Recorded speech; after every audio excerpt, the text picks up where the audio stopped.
السلام علیکم ورحمۃ اللہ وبرکاتہ۔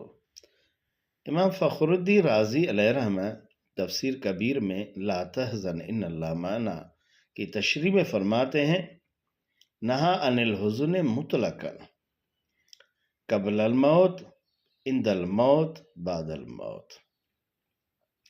یہ مطلقاً حکم مبارک ہے، غم نہ کر، فکر نہ کر، حزن مت رکھ کر اپنی زندگی میں، موت کے وقت، موت کے بعد، کیونکہ اللہ ہمارے ساتھ ہے۔ جس کے ساتھ اللہ ہو اسے کسی فکر کی ضرورت نہیں ہے۔ یہ سعادت صرف ابو بکر صدیق رضی اللہ تعالیٰ عنہ کو ملی ہے میری جان۔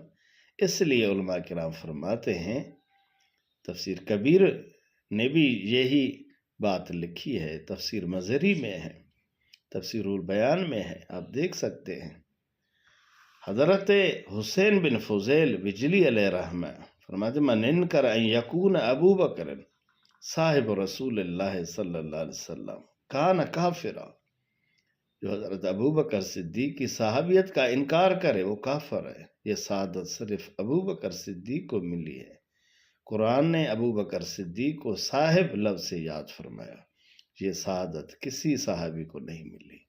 اس لیے میری جان قدر کریں، شکر کریں، حضرت ابو بکر صدیق کے شان مبارک کو سمجھنے کی کوشش کریں۔ اللہ خوش رکھے، اللہ آباد کرے۔